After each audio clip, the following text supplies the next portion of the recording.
Eh bien, c'est messieurs dames, bonjour, bienvenue dans cette nouvelle vidéo concernant le jeu de cartes à collectionner de 1995 Star Wars CCG. Je suis très content de vous retrouver sur cette nouvelle vidéo, sûrement une des dernières du gros de la série, on va dire. En tout cas, une de celles, excusez-moi pour le grincement de chaise, mais une que j'avais conceptualisée ou dont j'avais pensé déjà il y a très longtemps. Et plus j'essaye de me mettre le nez dedans depuis le début, plus je me dis que finalement, il y a à vous présenter un fait, c'est-à-dire la présence d'easter eggs, donc de petits clins d'œil, de petits œufs de Pâques en fait parsemés un peu partout dans Star Wars CCG. Mais je me suis toujours demandé s'il fallait faire une vidéo entière sur ça, parce que ça peut être un peu rébarbatif, et puis je vais faire de la paraphrase, sachant que encore aujourd'hui en 2021 où je vous parle, eh bien, il y a énormément de données encore disponibles, certes en anglais, mais bon, vu que la majorité d'entre vous peut comprendre. Je ne sais pas si c'est très intéressant. Je vous sors quand même une petite vidéo parce que je vous aime beaucoup. Et on va rentrer tout de suite dans le vif du sujet. Vous remarquez encore que je suis dans un environnement qui est celui de ma chambre. Alors au début, j'avais prévu ça. Alors si vous ne savez pas ce que c'est, si vous ne le voyez pas correctement, c'est une loupe. Une petite loupe d'ailleurs qui s'allume. Tac. Mais en fait, c'est parce que j'avais prévu de prendre en fait, toute la collection de ce qui existe en termes non pas de misprint, donc de cartes mal imprimées avec un défaut sur un mot, sur une lettre ou quelque chose, mais vraiment tous les easter eggs reconnus aujourd'hui et donc depuis maintenant 20 ans par Decipher. Et en fait, j'ai vite déchanté parce que la liste étant déjà compilée sur l'excellent PDF que j'avais trouvé concernant les différents aspects de la collection dont je vous avais parlé dans les vidéos sur les cartes japonaises, sur les tournois, sur Shawn Valdez, sur tout ça, eh bien vous l'aviez remarqué si vous l'avez déjà vu cette vidéo là, qui normalement, alors, elle a dû sortir, là je vous parle, je suis encore en juillet, je prends de l'avance sur mes vidéos, mais pour vous elle a dû sortir début août. Eh bien c'est le même PDF en fait qui compile ces easter eggs.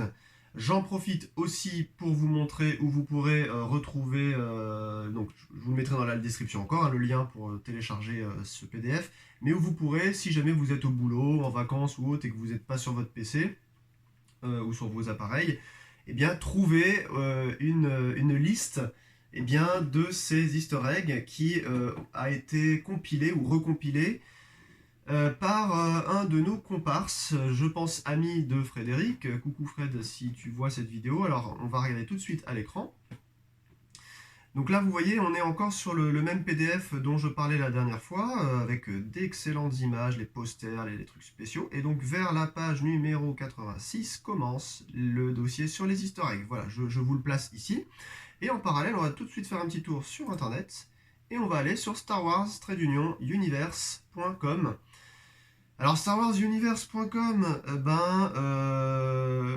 c'est cool parce que c'est un site finalement sur lequel je tombe régulièrement, un site d'information immensissime sur tout ce qui gravite autour de Star Wars. Et du coup, quand vous allez en haut là dans la section jeux, je sais pas si vous voyez la souris ici. Et bien dans la section jeux, vous allez pouvoir tomber énormément sur tout ce qui va être jeux de plateau, etc. L'histoire de Star Wars, les maquettes, les petits, vous savez, les sortes de trucs Mighty Max, là, j'en avais quelques-uns aussi. Ou même les jeux de plateau, enfin, les jeux de rôle, il y a tout. Et dans jeux de cartes, regardez, donc évidemment, il y a Star Wars Destiny, c'est un des derniers, vous savez, avec un dé, là, qui ça se joue avec un dé, et puis des cartes. Et vous avez ici CCG par Decipher. Ici dans la liste, voilà, en bleu. Donc si vous cliquez dessus, vous pouvez aller regarder un petit peu la présentation du jeu. Donc voilà, c'est très très bien écrit. Hein. Franchement, si j'avais eu à écrire un blog au lieu de faire une vidéo YouTube, j'aurais pas écrit mieux. Donc déjà là, c'est une des meilleures documentations en française qui existe et qui résume un petit peu la vie de tout ça. Et donc en dessous, vous avez une liste immense sur les produits CCG, Young Jedi et Jedi Knight de souvenirs. Et du coup, tout en haut ici, vous avez Errata, mais vous savez surtout Easter eggs, ici en deuxième ligne, Easter eggs ou clin d'œil CCG. On est sur 57 cartes. Et donc ça nous l'indique là. J'en profite tout de suite pour remercier les personnes qui ont fait ce site en français notamment oui, les gens en général, et aussi je remercie la personne qui a compilé tout ça, que donc Frédéric doit connaître, puisqu'il fait partie probablement de ce festival, que avant de commencer cette vidéo, honte à moi, je ne connaissais pas à côté de Vichy, hein, sur QC dans le 03 dans l'Allier. Ils nous disent bien merci à Dominique Obi-Wan Malloret pour ceux qui fréquentent la convention de QC, enfin pour ceux qui connaissent voilà, la convention de QC. Il fait partie du staff Génération Star Wars pour avoir retrouvé donc les clins d'œil donnés la plupart de leurs explications. Donc merci à Dominique Malloret aussi, voilà, et donc finalement à vous tous, merci aussi de compiler ça, de lire et de faire vivre en fait tous ces éléments. Alors on va pas s'amuser ici, vous voyez, clair, obscur, en fait c'est dark light, on clique ici, on voit la carte et on clique dessus et on la voit en plus gros. Je pense que avec le dossier initial, ça se passe très bien, et puis on les a toutes, et puis on va pas tergiverser des heures sur chacune d'entre elles. On va voir en plus que pour un certain nombre des easter eggs, eh bien, ça concerne souvent des choses qui sont plus connues en Amérique que chez nous. Voilà, il y a des choses de la culture pop qui sont plus amenées à la connaissance du public américain, voire canadien, que ici, malheureusement. En tout cas, en ce qui me concerne, il y a des choses que je connaissais même pas. J'ai pas une culture pharaonique, hein, loin de là, mais vraiment, j'ai dû chercher pour savoir ce que c'était, et voilà quoi. Donc, exit la loupe et la carte, parce que regardez, par exemple, j'ai pris un Dark Waters dans ma main. Je voulais vous montrer à l'ancienne, vous savez, regardez, ouais, ben, on peut regarder sur la carte comme ça, mais franchement c'est galère et du coup j'ai pas un très bon éclairage, on va rien voir. Là j'essaie de vous montrer la peluche, la poupée Ewok qu'il y a dans le coin droit, mais on voit rien, quoi. Voilà. Donc je laisse ça à côté et on va se concentrer simplement sur ce qu'on voit à l'écran. De toute façon, si vous avez ces cartes chez vous, ou si vous les trouvez un jour, bah, vous verrez bien qu'elles disposent, chacune d'entre elles, voilà, elles sont imprimées comme ça, c'est pas une spécialité, hein, pour ceux qui connaissent pas, enfin c'est pas une spécialité, c'est pas des cartes spécifiques qui ont été imprimées comme ça alors que d'autres n'auraient pas l'histoire, c'est vraiment toutes les cartes qui ont ce nom-là, de cette série-là, ont été éditées avec l'histoire, avec le clin d'œil, point. Voilà. Donc là-dedans, on nous dit là-haut que les créateurs dans le département artistique de Decipher finalement ont ajouté en fait donc des phrases en fait dans les citations, dans le lore là-haut, des petites blagues ou des choses qui sont aussi visuelles et graphiques en hommage voilà à quelque chose qui les faisait un petit peu triper. Alors par exemple, on avait déjà parlé de Gravelstorm, vous voyez ici, il y a marqué sur le côté This card rocks, cette carte gère parce qu'on voit des bouts de cailloux un peu partout. Bespin au Motor Void Spider, on l'avait dit. THX 1138, c'est le nom du premier film de Lucas que je vous conseille chaudement. Franchement, ça fait un peu film d'anticipation 1984. Aujourd'hui, je trouve que ça n'a pas pris une ride parce qu'il y a très peu de décors. C'est universel. Franchement, regardez-le, il est génial, quoi. Donc voilà, là, on nous dit hein, que c'est ça, c'est le titre du premier film majeur de George Lucas. THX c'est aussi le nom de la compagnie d'audio en fait ce qu'a créé George Lucas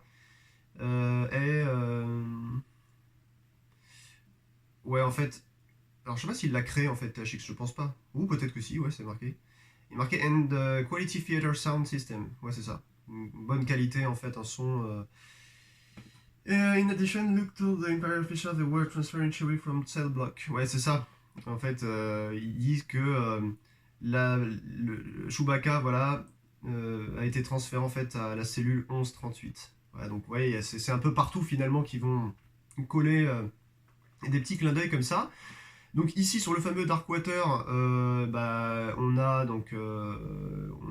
une petite peluche Ewok. Alors par contre, bonjour pour zoomer, je sais pas, 2, 3, 4, la définition va être dégueu, 5, 6, regardez là en fait, il y a une petite peluche Ewok. Franchement, faut la deviner. Hein. Voilà, enfin, moi, je sais pas. Si vous voulez voir, sinon j'ai pas l'œil depuis que je suis petit, j'arrive pas bien à voir, mais voilà, n'hésitez pas à me dire si. Moi je vois une tête plutôt en haut, une sorte de. Vous savez, une sorte de ceinture, une main, bon, enfin un bras. Voilà, qui est en train de flotter. Là, on a sur le Diffel, toujours en Oniop. Alors, il y a que la première qui était en première, du coup, mais en Oniop. Ici, on a marqué WU et XERB. Donc, Wii là, c'est. Voilà, vous voyez, is Wolfman Jack's American Graffiti First Station. in Virginia. Decipher is whose broadcast arena. En fait, là c'est pareil, c'est American Graffiti, c'est un film de Lucas. Donc voilà, c'est encore un petit clin d'œil. Alors, deux souvenirs. Si vous regardez le film, vous le verrez pas, parce que ça a été ajouté justement par le département artistique. Étant donné qu'en plus, alors je sais plus si American Graffiti est sorti avant ou après, je crois que c'était avant, mais je suis pas sûr. Euh, 78. Ouais, je pense que c'était avant. Je suis pas trop sûr, quoi. Alors ici, regardez par exemple la Death Star Trench. On en a beaucoup, hein. Un New Hope, ça pullule. Vraiment les Easter eggs. Là, alors faut le voir, hein, mais en gros, quand vous zoomez, vous verrez The Art of Great Games. Voilà, c'est en gros le credo commercial de Decipher. L'art de faire des bons jeux, quoi. Voilà. Ici, sur Hyperwave Scan, vous allez trouver X et O là-dedans. Vous savez, pour faire, alors ils appellent ça to create a tic-tac-toe game. Tic-tac-toe, en fait, c'est le morpion en français. Voilà, donc vous voyez un 0 et un X, voilà, posé. Ici, alors c'est marrant, sans lettres, mais bon, Cream of Romprat. Ici, là, vous avez un tout petit. En fait, Campbell's, c'est une marque de soupe américaine. Donc là c'est pareil, hein, vous voyez, on découvre des trucs quand on est petit français comme ça, on sait pas quoi. Enfin, moi en tout cas, je savais pas. Euh, Ils disent aussi que Joseph Campbell, c'est un auteur qui a eu une grosse influence sur George Lucas quand il a développé en fait sa trilogie Star Wars. Et du coup, là, il a marqué que c'est un pot de crème de Womprat. Vous savez, les Womprat, c'est les petits rats là, qui courent sur Tatooine. Ici, alors on a, alors c'est assez marrant parce que vous la voyez vraiment, il y a un code en binaire 11111001100 là, donc ça veut dire c'est le 1996 en base donc de 1 et 0 binaire. Qu'est-ce qu'ils disent? In binary, Decipher Inc. Ouais, c'est ça en fait, ça veut dire Decipher Inc. visiblement. Voilà. Bon bah pourquoi? Parce que là, le robot s'appelle Binary Droid. Il est surnommé droïde binaire en fait, c'est un droïde hydroponique. Donc vous voyez, des fois c'est capillotracté, il y a des choses qui sont super marrantes et d'autres qui sont franchement passables parce que vous dites ah ouais ils ont fait ça, bon bah ok. Hein. Par exemple regardez, on commence à l'envers cette fois-ci sur celui-ci là, Zit là qui est un alien rare je crois, rare 2 ou rare 1 peut-être même un New Hope. Vous voyez ici le logo, comme il a plein de petits yeux, je crois, hein, et du coup ils lui ont mis plein de petits yeux. Voilà. Normalement, vous savez, le logo Alien, c'est juste deux barres, deux petits tirets. Donc voilà, il y a ça. Ici, Sensor Panel, qu'est-ce qu'ils disent? Light and Dark Cards Back are Image. Ouais, voilà, c'est ça. On voit ici, tout petit, une carte Dark, à l'arrière d'une carte Dark Star Wars, et ici, l'arrière d'une carte Light. Voilà. Ah, voilà. Scanner Tech, ici un New Up, Hidden Background Panel, Letter, WBN derrière, vous voyez, WBN. Donc ils disent which are the call letters for the station radios WBN radio station from Radioland Murders. Ouais bon, voilà, c'est toujours pareil, c'est des trucs en français, vous en foutez complètement. Retract Drawbridge, là il y a marqué Vertigo apparemment. Probablement ce que Luke et Leia ont senti à ce moment-là. Et donc c'est une référence à un film d'Alfred Hitchcock. Il y a sûrement un film qui s'appelle Vertigo. Donc là, Vertige en fait, parce qu'ils sont sur le bord, vous savez, ici Luke et Leia, ils veulent sauter là. Alors sur Undercover, là il y aurait marqué Goody, enfin il y a marqué, c'est juste que c'est tout petit et c'est une mauvaise définition. En plus, même sur la carte en vrai, même c'est difficile à lire. Good Evening, écrit verticalement. Voilà, et donc c'est pareil, une classique série télé, Alfred Hitchcock présente at the beginning of the show Hitchcock, voilà, bon, c'est des références, hein, tout ça. Alors là-dessus, je sais plus ce que c'est, Briefing Room, ici, vous voyez, people were added to the scene of the left of the white screen, there are four people standing against the wall. Ouais, là-bas, ici, on voit en fait que ces gens-là ont été ajoutés à l'image. Normalement, dans la scène, il n'y a que cette partie-là. Et donc là-bas, alors il y a Matt Mariani, qui est le directeur marketing de Decipher. Il y a Ronald Reagan, l'ancien président des États-Unis, Bob Hutzel, le rebelle commandeur, ok. Warren Holland, donc le Decipher CEO, donc le président. On va essayer de zoomer. 4, 5, ouais, enfin, franchement, vous voyez, Faut les reconnaître, hein, Reagan, Warren Holland, etc. Bon, ils sont dans le coin là-haut, hein, voilà. Ça, c'est un truc, je l'avais oublié celui-là. Oui. Là, je redécouvre un peu avec vous ça, quoi.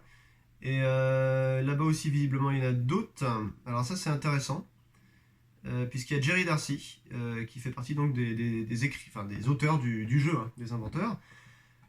Your Old Kid, on en avait parlé, hein, celle-ci. 253, ici, marqué, donc located at the center bottom of the image. C'est donc le numéro de la rue des bureaux en fait de Decipher au Granby Street en Virginie, donc à Norfolk, le 253. Voilà. Après, moi je trouve que c'est marrant pour nous autres en termes de joueurs, voire de collectionneurs. Eux, ils ont dû vraiment triper, quoi. Enfin, je sais pas, imaginez-vous aujourd'hui à créer votre jeu et puis vous mettez des petits indices, des trucs comme ça. Enfin, ça doit être super amusant. Bon, là, on a carrément un truc, ça, je l'avais même pas vu d'ailleurs à l'époque. Je suis même pas sûr qu'il soit référencé d'ailleurs celui-ci sur la page, vous savez, Star Wars Universe dont je vous avais présenté à l'instant. Donc je reviens en fait sur le dossier, mais en gros ici vous voyez le Mont Calamari, Star Cruiser qui est sur la... Vous voyez tout est entouré de toute façon, c'est facile à voir de là où vous êtes, normalement ça bug pas sur la caméra.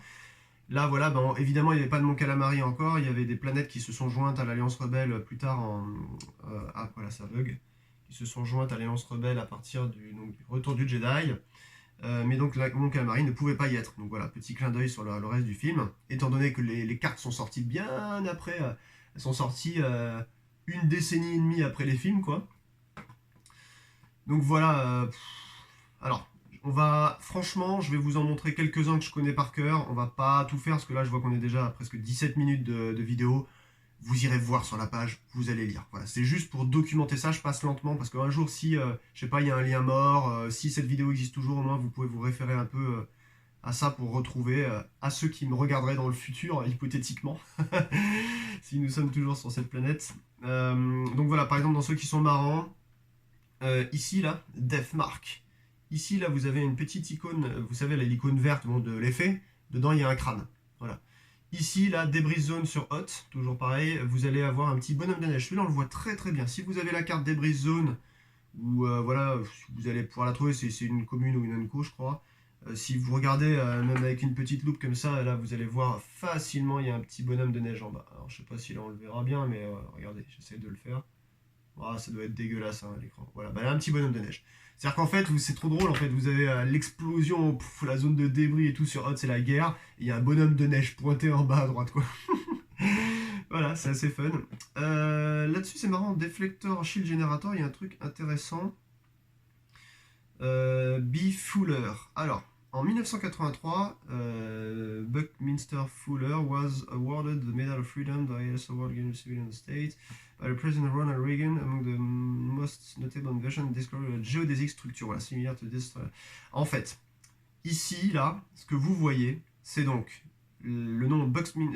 Fuller, qui veut dire Buckminster Fuller, qui est un mec qui a reçu en fait une sorte de prix Nobel aux États-Unis pour avoir trouvé, c'est une sorte, pas d'inventeur, mais de mathématicien peut-être pour les structures géodésiques. Et bah, ça ressemble étrangement, justement, peut-être c'est une des inspirations de cette d'espèce de bouclier de protection des Star Destroyers de base qui ressemble à une structure géodésique. Du coup, voilà, ils ont mis le nom du mec là-dessus. Je trouve que c'est vachement honorable. Vous savez, c'est un petit peu comme ce que je disais avec l'histoire de Shawn Valdez. Alors ça s'appelle une tuckerisation. Hein. J'ai vu ça sur le Wikipédia. Je ne connaissais pas le terme, mais en gros, quand vous mettez une sorte, c'est pas un caméo, c'est quand vous donnez le nom de quelqu'un de réel à une personne fictive, en fait, ils appellent ça une tuckerisation. Je pense que c'est un mec qui s'appelle Tucker, Tucker. Donc là, c'est pas vraiment une tuckerisation, c'est plutôt un hommage. Voilà, donc les easter eggs, je vous ai dit, c'est tout, clin d'œil, hommage, œufs de Pâques, il y a des trucs à trouver partout. Ici, là, sur Frozen Dinner, il y a Luke qui attend de se faire bouffer par le Wampa qui l'a collé là-haut. Là, il y a une fourchette et une cuillère et un couteau, carrément, là. Ici, c'est assez marrant. Ici, il y a des petits poissons qui sont en train de nager dans le Bacta Tank. Alors, je sais pas si on peut zoomer un peu. Ouais, c'est dégueulasse. Hein. Mais vous voyez, en gros, ici, là et là, il y a des petits poissons, là. Et puis là-bas, là. Voilà. Alors ici, qu'est-ce qu'on a? Ah bah, regardez. C'est Han Solo, donc c'est Harrison Ford. Bim! Hanging from Han's hip is a bull whip from Indiana Jones. Donc en fait, vous avez une sorte de fouet là d'Indiana Jones. Voilà, donc ça part en live, hein, ça part dans tous les sens. Donc là, je vous l'avais montré il y a longtemps. Cet easter egg là, c'est le plus connu, l'un des plus faciles à voir. En fait, vous avez une sorte de flocon de neige à la place du logo impérial. J'essaie regardez. Logo flocon de neige à la place du logo impérial. Il est très joli d'ailleurs ce logo. Sur le Snow Trooper. D'ailleurs, c'est assez intéressant. Cette carte-là, je ne sais pas si vous étiez déjà tombé sur internet, il y a des trucs bizarres. Moi, j'ai toujours vu ce Snow Trooper marron. Marron beige, foncé en tout cas. Et pour autant, sur d'autres cartes où on voit les Snow Troopers, par exemple Snow Trooper officier, Tactical Support, des trucs comme ça, on les voit bien blancs. Il y a souvent sur internet des espèces de. Alors, c'est pas des mèmes, mais des gens depuis quelques années qui montrent des comparaisons, enfin des images. Et il y a des gens qui s'écharpent en disant mais non, cette robe elle est rouge, elle est pas mauve, mais non, cette robe est marron, elle est pas rouge. En fait, j'ai l'impression qu'on a, je sais pas, il y a un truc qui déconne dans certains bâtonnets ou cônes de certaines personnes.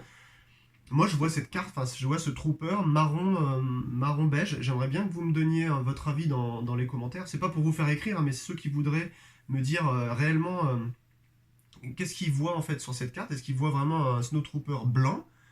Bah, je serais assez curieux de le savoir. Moi, j'ai jamais vu ce snowtrooper blanc. C'est pour ça que cette carte me paraît toujours bizarre. J'ai l'impression que c'est un snowtrooper qui s'est roulé dans le caca, quoi. Enfin, dans la gadoue ou quelque chose comme ça. Dans la boue. Parce que derrière, on voit du blanc. Et voilà. Enfin, bref. À mon avis, c'est une sorte d'illusion d'optique. En fait, il est vraiment blanc, mais je sais pas, mes yeux déconnent. J'en sais rien.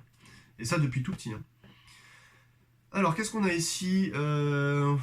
Voilà, en fait, on dirait que si vous voulez, le squelette des os là, du Tauntaun. On dirait une sorte de xylophone. Du coup, ils ont mis en fait des petits bâtonnets de percussion à côté. Voilà. Franchement, c'est super bien trouvé, quoi. C'est super bien trouvé. Ici, Major Brenderlin, en fait, il y a marqué dans le game text, enfin dans le lore, pardon, à la cantina, tout le monde connaît son nom. Ok, d'accord, mais donc une note nous est indiquée ici.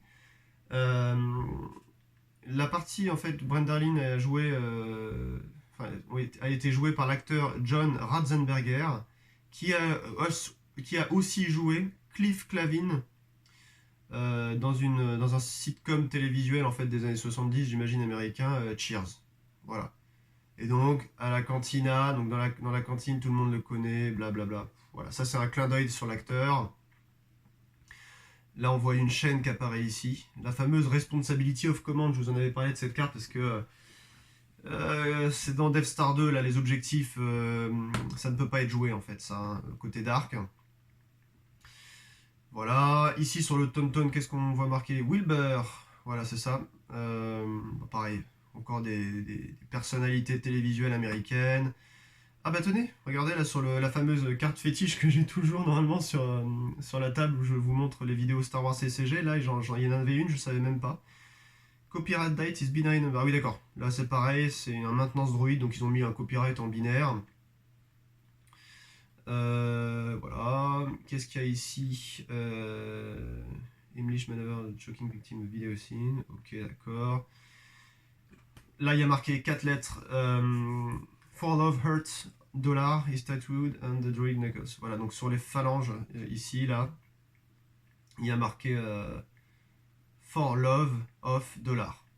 For, donc 4, un petit cœur, off, et le dollar, parce qu'il s'appelle For l'homme, donc ça fait For Love. Bon, voilà. Et ouais, c'est capillotracté les trucs, hein, ça va super loin des fois.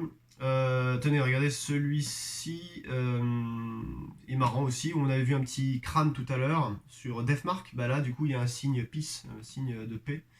Alors bon, là, franchement, on le voit pas bien, hein, mais vous savez, c'est le signe paix. Voilà, des chevelures de pétard, si je ne m'abuse. Ici, je vous l'avais montré sur la vidéo sur Han Solo. Les cartes Han Solo, on voit le booster Cloud City dans le toolkit, ici, là, un petit booster rouge. Là, c'est marrant parce qu'en fait, a Capet is sitting on Yoda's back. Alors ça, je vous le montre un peu plus fort. Vous le verrez sur la carte si vous l'avez chez vous, ou si vous la trouvez un jour. Ici, là, et je crois avoir vérifié il n'y a pas longtemps dans le film, il n'y est pas en plus, donc c'est vraiment des ajouts vraiment très bien intégrés. À l'époque, et encore maintenant, hein, vous avez la possibilité de planter des petites graines. Donc là, en l'occurrence, des graines de Kia. Il y en a qui disent des graines de Chia, mais ça s'écrit Kia, et c'est très bon pour le transit intestinal, je vous les conseille d'ailleurs. si vous ne connaissez pas cet aliment. D'ailleurs, c'est bourré d'oméga 3, etc. Fin de la parenthèse. En fait, vous pouvez planter des graines de chia dans un petit animal, et du coup, en fait, quand elle va capter de l'humidité, et en fait, vous allez pouvoir voir que, un peu à l'instar, si vous voulez, d'un pot d'herbe à chat, eh ben, les graines de chia vont pousser, ça va faire pousser des poils sur votre animal. Voilà. Donc, à l'époque, c'était une mode un peu aux États-Unis. Vous aviez en fait des chia pets, c'est-à-dire des petits animaux comme ça que vous pouviez acheter. Donc, il y avait les chiens, les chats, les machins, pour planter vos graines. Et alors, là, c'est graines de chia. Je ne sais pas s'il y avait d'autres graines, de lin ou autre. Et du coup, voilà. Et du coup, il y en a un qui est mis derrière. Pourquoi pour caisse? Parce qu'ils ont tripé à ce moment-là sur ça, et voilà quoi. Qu'est-ce qu'on a ici? Bah là, voilà, comme la carte ici que vous voyez là, s'appelle In Balance. C'est super drôle parce que du coup, le logo là d'Interrupt est balancé à 45 degrés. Pareil pour le logo de l'œil de Yoda, il est incliné à 45. Voilà, parce qu'il est en train de se casser la gueule quoi. Landing Claw, qu'est-ce qu'on a en bas? Hitchhiker's Guide of the Galaxy, ouais voilà. Bon voilà, c'est des trucs d'œuvres littéraires ou cinématographiques ou télévisuelles particulières. Là, il y a un robot caché dans l'effet Lost in Space. Ouais, on le voit bien quand même, ce petit robot là. Il ressemble un peu à BB-8, vous savez, BB-8 dans les nouveaux Star Wars. Alors là, c'est trop drôle quand même. Ça, c'est un des fameux, des connus à l'époque, très très connus, le Rogue Astéroïde. Pourquoi? Parce que bah, là, vous avez une patate qui vole. Hein. Voilà. Vous avez d'ailleurs peut-être pas qu'une patate, parce que moi, j'en vois même une autre ici, et peut-être même une là. Bon bah voilà, on sait tous comment ils ont fait les films. Je suis même pas sûr que ça... Si, ça a peut-être été ajouté quand même. Voilà. It may look like an asteroid, but it's a potato. Et d'ailleurs, c'est marqué, elles ont été voilà, utilisées réellement pour le filmer justement les scènes du film. J'aimerais bien accélérer un petit peu parce que là, je veux pas tout vous détailler. Qu'est-ce qu'on en a encore comme connu? Ça, c'est trop drôle. Regardez, the rule book to steer crazy game is on the table. Voilà. Là, il y a la règle du jeu d'un jeu qui s'appelle Steer Crazy. Je sais même pas ce que c'est d'ailleurs. Alors là, c'est un facile à voir aussi. Alors là, on le voit pas bien parce qu'encore une fois, ça zoome sur un truc de mauvaise qualité, mais sur la vraie carte, vous verriez en fait un petit, vous savez, une tête de pirate avec deux os. Voilà. Old Pirates, justement, ça s'appelle Old Pirates. Donc, comme la carte s'appelle Vieux Pirate, ils ont mis une petite tête de pirate là. Là, on a carrément le dôme du Capitole sur le Sabak. Je vous avais parlé des cartes Sabak, ici, là. Donc, voilà, on évite de penser aux trucs piquants à côté, mais il y a le dôme du Capitole là. Voilà, qu'est-ce qu'on a dans Dismantle Inside déjà? The Nazi Crate from Indiana Jones. Ok, d'accord, hidden in the back of garbage pile. Ok. Qu'est-ce qu'on a ici? Bah, les lettres THX, il faut les voir quand même, hein, derrière. THX, là, THX. Ouais, faut vraiment y arriver sur celui-là. Ici, alors c'est marrant, on les voit bien d'ici même avec mauvaise qualité, parce que la carte est assez claire quand même. Vous voyez, il y a une pelle. Enfin, je sais pas si vous la verrez ici avec ma main, mais en gros, vous avez une pelle ici, des outils, quoi. C'est les miniers, en fait, Team Banagaz Mineur. Alors là, c'est marrant parce que du coup, ça s'appelle Nous sommes l'appât, hein, We're the bait. Et du coup, ici, regardez ce qu'il y a. Il y a un petit hameçon. Voilà, comme si c'est des gens qui veulent tuer des poissons, voilà, enfin, pêcher, quoi. Il y a un coq ici? Je sais plus. Donc là, voilà, abyssin, évidemment, bah, comme c'est Mio, vous savez, Mio, c'est un abyssin. Hop, les deux, ce qui compose le logo d'Alien a été rapproché en un seul pour en faire qu'un petit trait. Voilà quoi, on a pas mal de choses. Alors ici c'est difficile, mais en gros vous voyez la carte soi-disant de Virginie quoi. C'est-à-dire le département de la Virginie, comme Norfolk c'est en Virginie, Decipher. Voilà, qui remplace une tâche finalement, hein, une sorte de point, une sorte de tâche de la peau finalement de Ken Addis. Dans Hutsnooch on a XOXO, voilà. Alors ça se voit pas très bien, mais sur la carte j'avais vérifié, on le voit bien. Je crois que c'est écrit de haut en bas, hein, de souvenir. Là il y a 3 pour Reese, parce qu'il a 3 yeux, hein, comme ça vous voyez. Tac, il a 3 yeux. Là on voit deux petits os de pirates. La carte s'appelle Skull, ça parle de soi. A heart is in the top of lower pen chip. Ouais, alors justement, est-ce qu'on va le voir correctement? Il y a un cœur ici de dessiné parce qu'ils se font un bisou, voilà. Ici, l'œil de Jabba, vous voyez sur la carte Strangle, avec une super destinée d'ailleurs, la carte Strangle, l'œil de Jabba, il est complètement en train de se fermer parce qu'il est en train d'être étouffé par Leia. Par avance, excusez-moi si je fais du... Il y a du bruit sur ma chaise, là, ça grince. Bon, ici, bon, bah voilà, je sais même pas si c'est un... Oui, c'est marrant de l'avoir fait, mais bon, c'est Vador, pour se souvenir que Vador est sur table, voilà. Vous voyez, on voit la tête de Vador à la place du Permanent Pilot concernant le Vador's Custom Tie.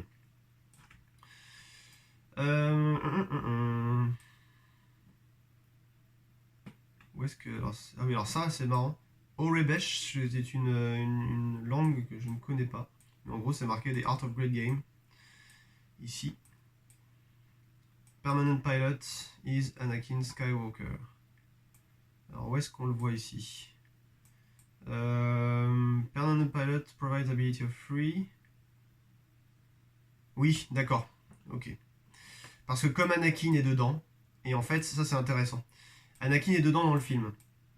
Mais ici, je sais pas si vous voyez, donc là il y a en gros le petit Anakin.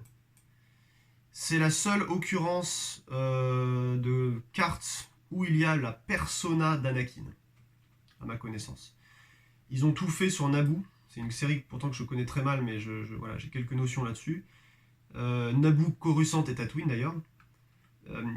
Ils n'ont pas créé la carte Anakin Skywalker comme vous le savez peut-être, pour plusieurs raisons. Et ce qui est bizarre en fait, ce qui est complètement bête d'ailleurs, c'est qu'en parallèle sur Young Jedi, et je vous montrerai un peu le jeu Young Jedi, on fera un mini dossier sur ce jeu-là, bah Anakin, voilà, il y est. Voilà, là dans Star Wars CCG, à part His Name is Anakin et le Anakin Pod Racer, voilà, il n'y a pas grand chose. Et bah écoutez, je pense qu'on a fait une bonne partie déjà du dossier. On a fait une grosse partie, je crois qu'on a tout fait même, c'est bizarre. Hein, je pensais qu'il y en avait 57, je vais pas les compter là, mais ouais, on a dû les passer déjà. Je vais monter directement un petit tour sur le site. On va voir, on va en ouvrir quelques-unes. Ouais, vraiment au hasard, hein. Ouais, on les a vus. Frozen Dinner, on l'a vu.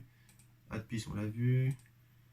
Ouais, alors ça, je me suis pas arrêté dessus. Qu'est-ce qu'il y avait déjà? Il est écrit 16 000 en haut de panier ouverte à l'homme bionique de l'homme qui valait 3 milliards en VO. D'accord, ok. Ici, c'est marqué. Ouais, bon. Ok. Ça, on l'a vu. Ok. Ah, c'est une girouette placée à l'envers. Ouais, je me dis un rooster, c'était un coq, mais en fait c'est une girouette précisément. Bon, bah écoutez, je pense qu'on a fait le tour des easter eggs, sans compter 2-3 choses comme le turn it off dont je vous avais parlé. Et puis voilà, on est bon quoi. On a fait une présentation succincte des easter eggs. Je pense que c'est quelque chose qui est connu dans Star Wars CCG, qui mérite qu'on s'en souvienne. Sur les sets virtuels, à ma connaissance, il n'y a pas ça. Sur le Seigneur des Anneaux, alors il y a Weta Workshop qui a fait des scènes spécifiques, un peu comme Star Wars en 2001, mais je ne crois pas qu'il y ait vraiment des easter... Alors si, il y a des caméos, notamment il y a Peter Jackson dans le rôle de Albert Morn, je vous en parlerai quand on fera le Seigneur des Anneaux. Il y a quelques caméos, il y a quelques clins d'œil, mais des easter eggs purs et durs sur des notions extérieures au Seigneur des Anneaux, pas à ma connaissance. Peut-être que là, j'ai pas trop travaillé le sujet, je vous avoue que ça fait quelques mois en plus que j'ai pas manipulé mes cartes, j'ai pas fait trop de parties depuis quelques semaines, quelques mois. Mais voilà, en tout cas, pour finir sur Star Wars, vous avez vu les easter eggs. On peut mettre dedans aussi K3PO en hot. R3PO en fait, qui a été refait, mais c'est pas un easter egg, je pense que c'est juste une erreur d'impression, une image qui est mal sortie, qui a été positionnée en double.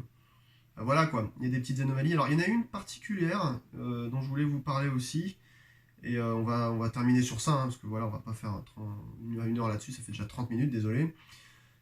Il y a une certaine carte Yoda Dagobah, donc la Dagobah rare d'or noir, qui apparemment a un défaut à l'arrière. Je vous mettrai en note dans les commentaires ou autres si j'arrive à vérifier sur mes cartes à moi si les Yoda que j'ai c'est ça. Mais je sais plus exactement. Il y a une sorte de volute en fait, c'est une sorte de rond apparemment sur un coin de carte, sur certains Yoda. Bon. Mais ça c'est pareil, ça c'est plutôt des anomalies de pressage et d'impression ou de tirage plutôt que la volonté même de voilà. Mais il y a des c'est marrant parce que vous voyez du coup il y a des misprints connus. C'est-à-dire qu'il y a vraiment des catégories. Il y a les misprints, il y a les misprints en erreur, il y a les défauts d'impression connus, il y a plein de trucs en fait. Voilà, c'est ça qui rend le jeu un peu mystérieux, un peu mythique, un peu c'est presque de la mythologie même à ce niveau-là. J'ai plus grand chose à vous dire là-dessus pour l'instant. Je pense qu'on a fait le tour. Bientôt, après cette vidéo-là, si vous voyez tout le dossier dans l'ordre, il y aura sûrement une partie en ligne avec Jimmy, peut-être une interview. Voilà, j'ai encore pas mal de choses à vous proposer, mais qui seront segmentées en beaucoup plus de temps d'attente. Désolé, hein, je fais pas que des vidéos. Malheureusement, je suis pas youtubeur. J'espère en tout cas que vous suivrez encore ces vidéos si ça vous chante. J'espère vous avoir pas trop cassé les pieds avec ma manière de parler, avec mes défauts. Je vous retrouve très bientôt, très prochainement, dans un tout nouveau dossier sur Young Jedi. J'ai décidé de faire donc voilà, une sorte de petite pause, le temps qu'on fasse le reste de Star Wars CCG, peut-être faire des vidéos plus intéressantes, plus de jeux. Bah là, il y aura un mini dossier Young Jedi, peut-être en, franchement, 3 vidéos, 2 vidéos, je sais pas trop. Ça va vraiment être un tout petit dossier pour vous présenter ce jeu, parce que c'est un jeu intéressant à présenter notamment aux enfants, s'ils aiment la série Star Wars, enfin en tout cas la licence Star Wars. Bien qu'il soit en anglais, c'est très peu de texte, et franchement, même un enfant qui a des notions d'anglais, voilà, qui par exemple en CM2, 6ème, il peut se débrouiller, quoi, à peu près. Surtout si on lui montre comment ça se joue, parce que les cartes, en fait, sont similaires. Enfin, je vous en parlerai, on va pas en parler tout de suite. Mais voilà, il y aura Young Jedi sur 2-3 vidéos, et puis après, on va attaquer Lord of the Rings et Babylon 5. Voilà, et ben j'étais ravi pour le gros du dossier Star Wars, finir un peu en beauté la série régulière. Comme je vous ai dit, il y aura des vidéos qui s'espaceront mais qui existeront encore plus tard. J'en sortirai dans la playlist Star Wars CCG, rassurez-vous. Mais en tout cas, j'étais super content d'avoir réussi à mener ce projet à bien. J'en ai presque la larme à l'œil parce que c'est vraiment un truc que j'attendais depuis des années, qu'il y ait quelqu'un qui parle de ça. Et je suis content de vous l'avoir proposé, même si c'est pas, voilà, c'est clairement perfectible. Vous avez vu que j'avais des lacunes sur pas mal de points. Des fois, je me reprends ensuite en post-prod. Mais voilà, c'était un super moment, des super moments à passer. J'ai vu que là, sur 35 vidéos, on en est aux alentours de peut-être je sais pas, je dirais ouais, une quinzaine d'heures, peut-être même plus, hein, à parler de ce jeu-là ensemble. Donc, merci encore à vous. Merci pour vos commentaires, votre sympathie. Merci pour, voilà, pour être là en tant que joueur et amateur des choses que j'aime moi aussi. Donc, j'espère que je vous retrouverai à diverses occasions, festivals ou sur d'autres vidéos. Ou si vous avez envie, vous autres qui êtes intéressés ou qui étaient intéressés initialement par ce jeu, Star Wars CCG, si vous aimez peut-être ma manière de travailler, peut-être que ça vous intéressera de regarder peut-être d'autres jeux qui ne vous intéressaient pas initialement, comme Babylon 5 ou Lord of the Rings TCG. Je vais peut-être faire aussi un dossier sur Warlords, Cthulhu aussi, enfin il y aura des vieilleries, voilà. Et on se retrouve très bientôt pour une autre vidéo de Star Wars Young Jedi CCG ou Star Wars CCG ou aucune des deux et ce sera autre chose, je sais pas encore. Et surtout, occupez-vous bien de vous et de vos proches, portez-vous bien et à la prochaine. Allez, ciao!